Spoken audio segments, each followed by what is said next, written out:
एक भेड़िया हजरत सुलेमान से भेड़ मांगने आया, मगर जो 3 निशानियां दिखाई वो आज हमारे घरों, बाजारों और मस्जिदों में नजर आती हैं। जब उसने बीमार भेड़ चुनकर वजह बताई तो सामने आया कि ये कोई आम वाकया नहीं बल्कि हमारी अपनी कहानी है। भेड़िए ने जो बद्दुआ दी वो आज हम पर पूरी हो रही है। रास्ते में मिलने वाली हर निशानी आज के समाज का आईना है। बीमार भेड़ का इंतखाब पढ़कर आपका दिल धड़केगा। ये कहानी सिर्फ माजी की बात नहीं बल्कि आपके मोबाइल स्क्रीन पर चल रही है। पढ़ें और अपने रब की तरफ लौटें। कहा जाता है कि हजरत सुलेमान बिन दाऊद अलैहिस्सलाम के एक चरवाहे की निगरानी में कुछ भेड़ें थीं। एक दिन उसके पास एक भेड़िया आया और बोला, मुझे एक भेड़ दे दो। चरवाहे ने हैरान होकर जवाब दिया, ये भेड़ें हजरत सुलेमान अलैहिस्सलाम की मिल्कियत है, मैं तो बस उनका रखवाला हूं। भेड़िया बोला, तो जाकर हजरत सुलेमान से पूछ लो कि क्या वो मुझे एक भेड़ देने की इजाजत देते हैं। चरवाहे ने कहा, मुझे डर है कि अगर मैं चला गया तो तुम भेड़ों पर हमला कर दोगे। भेड़िया हंसा और बोला, जब तक तुम वापस ना आ जाओ मैं खुद भेड़ों की निगरानी करूंगा।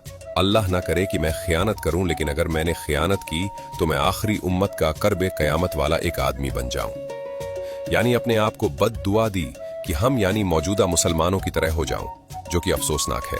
ये सुन के चरवाहा रवाना हो गया। चलते हुए चरवाहे ने 3 अजीबोगरीब मंजर देखे।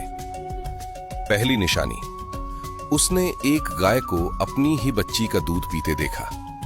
हैरान होकर उसने सोचा, सुभान अल्लाह, मैंने इस जैसा मंजर पहले कभी नहीं देखा, इसका क्या मतलब हो सकता है। दूसरी निशानी, आगे बढ़ा तो ऐसे लोग देखे जो बासीदा कपड़े पहने हुए थे मगर उनके हाथों में सोने की थैलियां भरी पड़ी थीं। चरवाहे ने सोचा, यह भी बड़ी अजीब बात है, उनके पास सोना है मगर ये फिर भी फकीर नजर आ रहे हैं। तीसरी निशानी, कुछ और आगे बढ़ा तो एक बहता हुआ चश्मा नजर आया। प्यास की शिद्दत में जैसे ही करीब पहुंचा तो बदबू ने उसे रोक दिया। पानी की बदबू इतनी शदीद थी कि वो पीछे हट गया और हैरान होकर बोला, ये कैसी बात है, बहता हुआ पानी और इतना गंदा। खैर वो हजरत सुलेमान अलैहिस्सलाम के पास पहुंचा और भेड़िए की दरख्वास्त बयान की। हजरत सुलेमान अलैहिस्सलाम ने फरमाया, ठीक है, मैंने उसे इजाजत दी कि वो एक भेड़ चुनकर खा ले। चरवाहे ने अर्ज किया,